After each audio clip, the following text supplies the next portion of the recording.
welcome back to a new video. I know it's been a long time, and so today we are going to be starting with exponents and logarithms. So, so what? So you might be seeing that I have written a small amount of notes over here, and this is because I was recording it earlier, and then suddenly my iPad's battery died, so I wasn't able to complete it. So now we are going to start it again. And for the for the first part, I'm going to be highlighting and telling it to you, and as we move ahead, I'm going to be writing along with explaining. So okay, so let's start with it. So the first let's understand what are exponents, because logarithms will be doing it later in the chapter. And so today we are going to be means I'm going to be telling you the eight basic properties of exponents. So you need to remember that. And okay, so let's start. So first of all, what is an exponent? So over here you can see they are denoted like this: a raised to b. Okay, the raised to part is known as the index, and the number written down is known as the base. Okay, so what this actually means is that the base is repeated, means it is multiplied with itself b times. Okay, so like over here we go, then we can see that a is multiplied with itself b times. Okay, so for example I gave that 2 raised to 3 is equal to 2 into 2 into 2, because 2 is multiplied with itself 3 times. 1 2 3 times. Okay, yeah. So then after that we did was the first property of exponents, and that was you can call it as a multiplication of exponents. So a raised to m into a raised to n is equal to a raised to m plus n.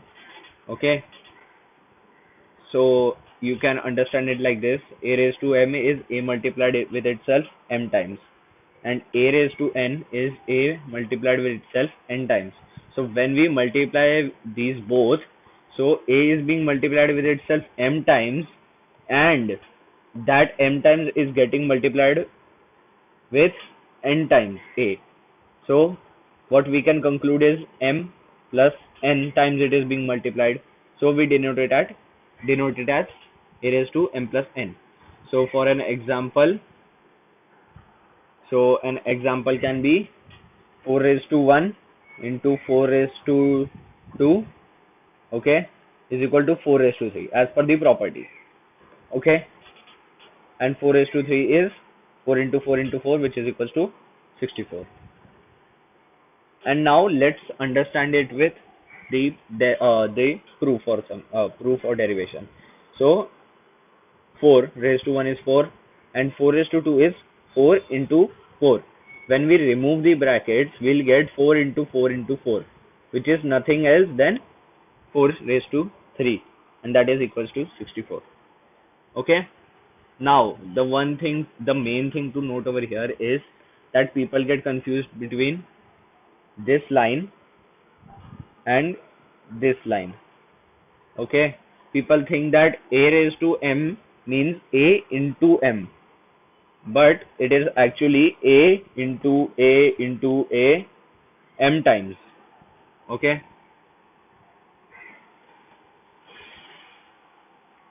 so the same goes now with the second property, that says, that is, you can call the division of exponents. So a raised to m divided by a raised to n. So sorry for the notification. So earlier, okay, so the second property is a raised to m into upon a raised to n is equal to a raised to m minus n. Okay, so you should remember this, and it is the same derivation like the previous one. So a raised to m is equal to a into a m times, and a raised to n is equal to a into a n times. So a will get cut. How many times? N times if n is a smaller, right? So how much will be left in the numerator is m minus n times of a, which is equals to a raised to m minus n. Okay. So let's give an example.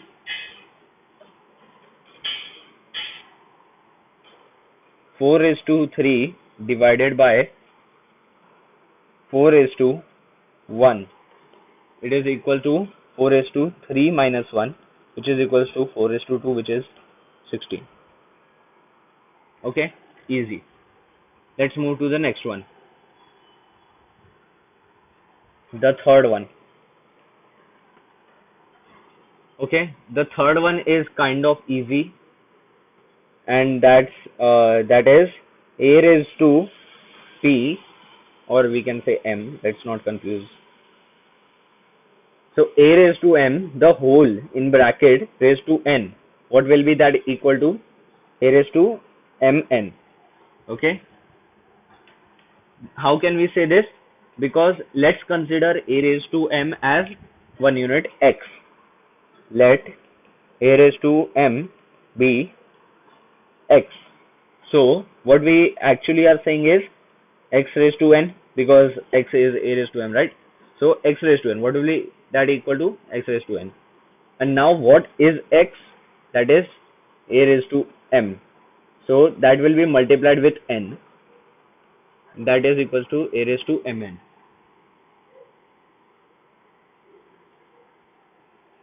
Okay. So now whatever I will be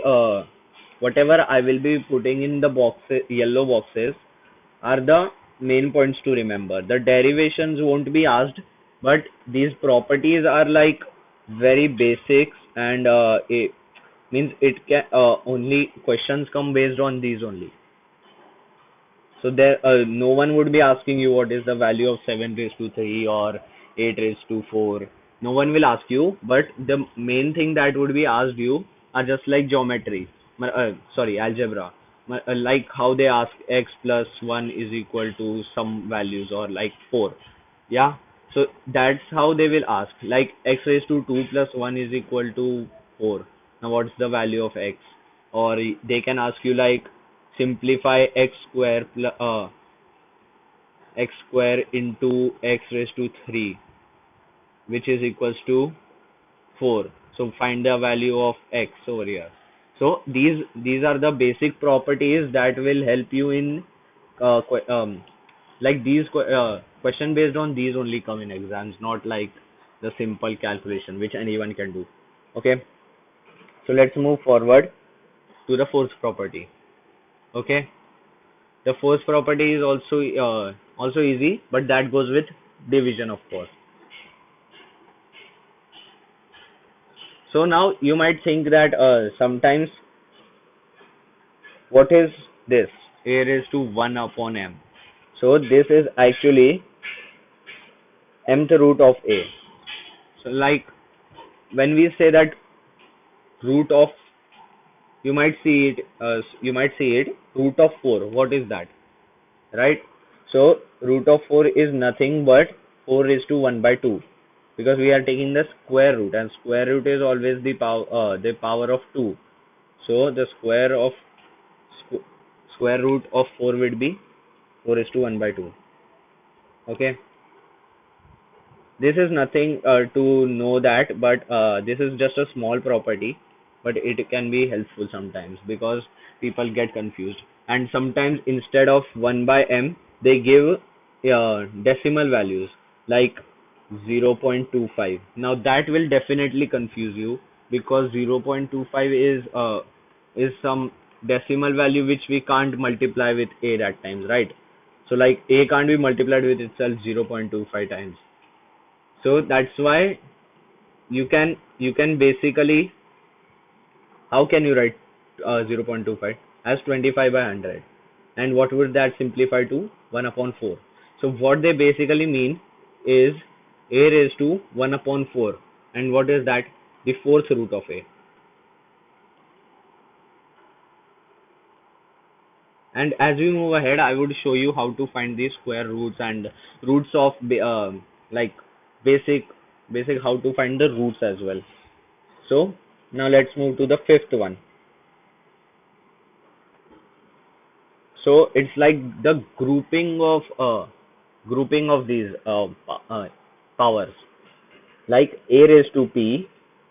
Wait, let me just put a box around it.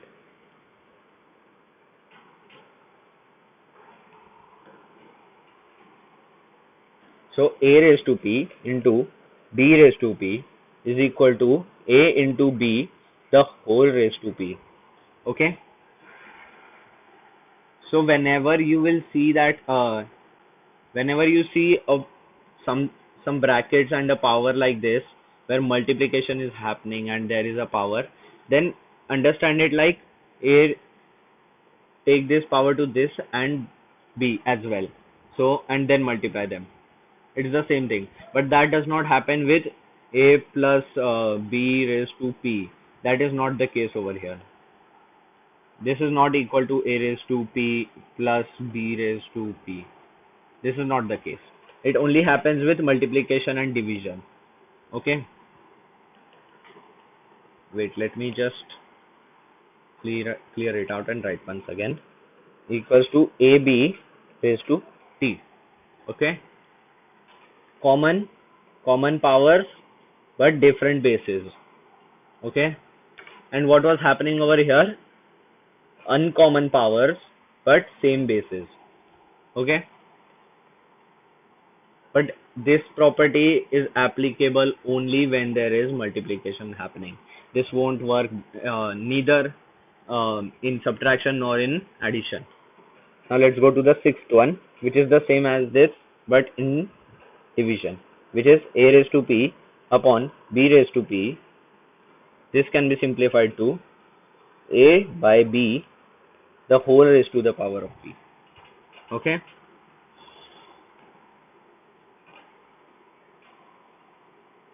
So these are all small properties, but these will help greatly during the exams.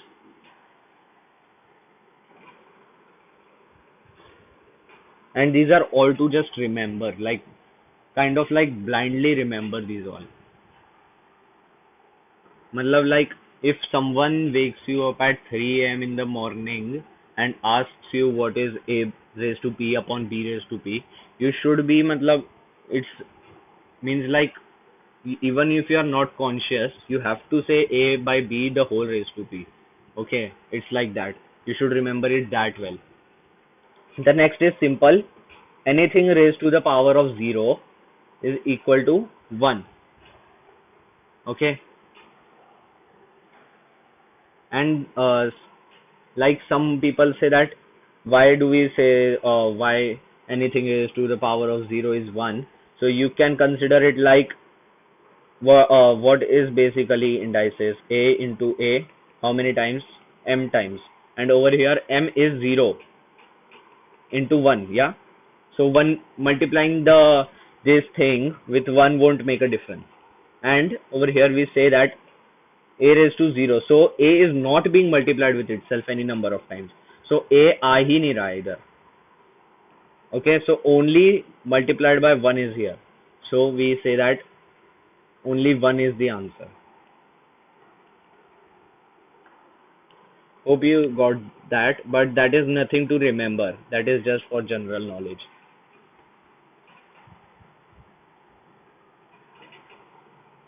Okay, so that was the seventh one. Let's move to the eighth one.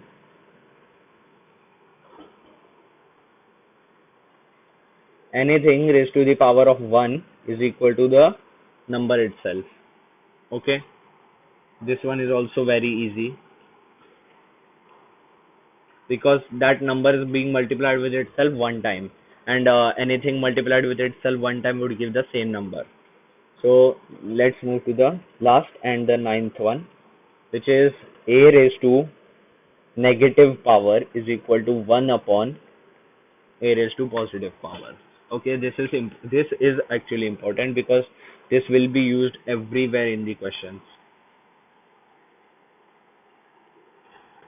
Okay, so anything raised to the negative power will give you the reciprocal of that number what we have taken. Like for example, you may say what is 2 raised to minus 3? That would be equal to 1 upon 2 raised to 3, which is 1 upon 8.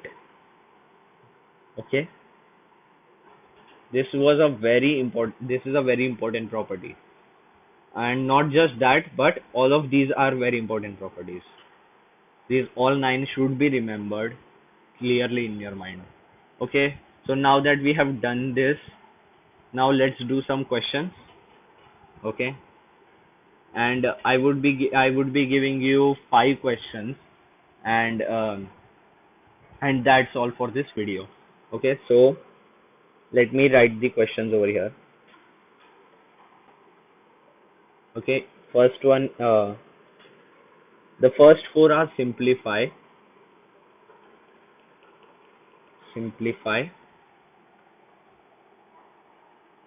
and the other ones are evaluate, means like you have to find the values in that as well. So it is basically the same thing only. So yeah. So first one is 2 raised to 2 by 3. So over here dot represents multiplication. Okay, everywhere dot represents multiplication, not the full stop in sentences, but the dots when used between numbers, that denotes multiplication. That's easy. Okay, so the first sub question is this. The second one is 3 raised to 1 upon 5, the whole raised to 4. 3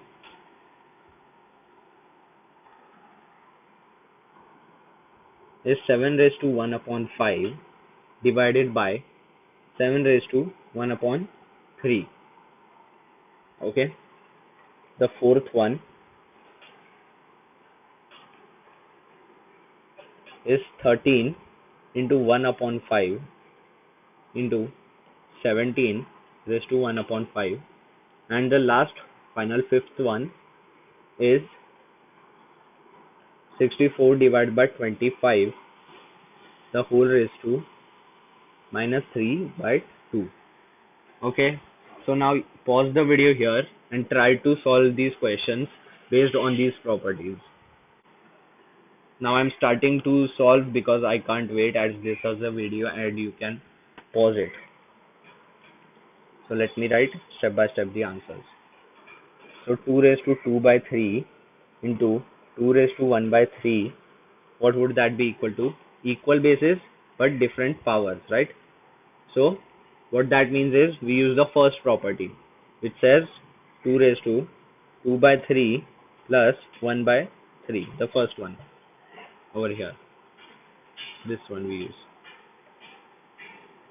So what will be that? Equal to 2 raised to 3 by 3, which is equals to 2 raised to 1, which is 2 itself.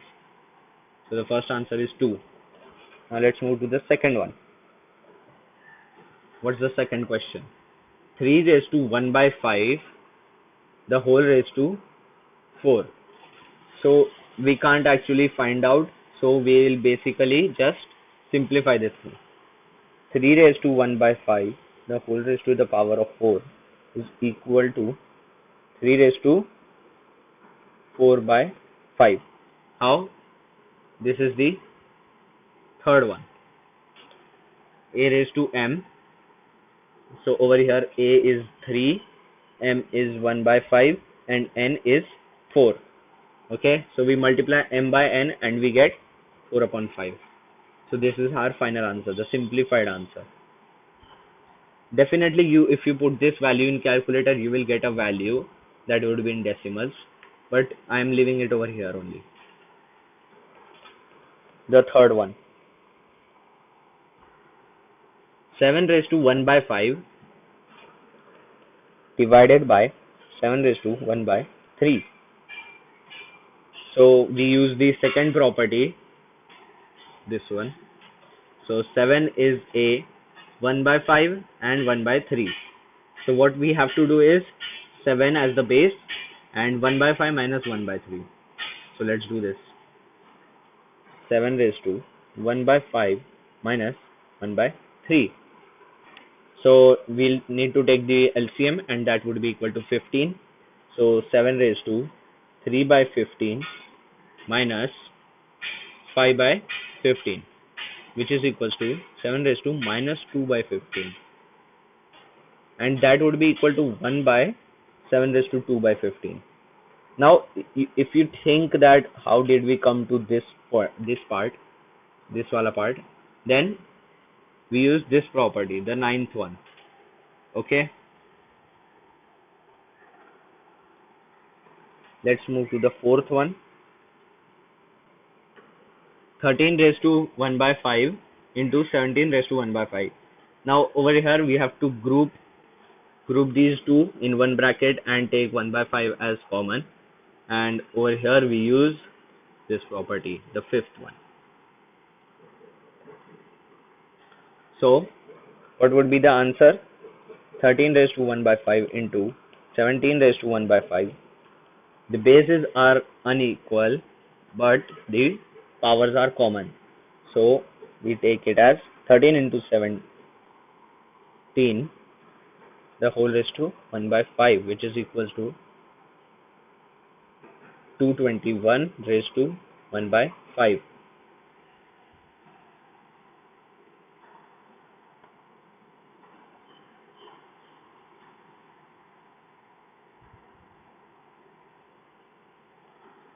Now let's move to the fifth and the last question, and that is 64 by 25 raised to minus 3 by 2. 64 by 25 raised to minus 3 by 2. Okay. So now what this means is that we have to apply the reverse of this one. Okay. So if you see, a is 64, this is 25, and this is minus 3 by 2. Now we will do the opposite of this. We'll reverse this. So it would be equal to 64 raised to minus 3 by 2 divided by 25 raised to minus 3 by 2. Now over here minus powers are there. So matlab not like regular division where minus minus gets cancelled, but over here what will 25 raised to minus 3 by 2 become is 64 raised to minus 3 by 2 will become 1 by 64 raised to 3 by 2.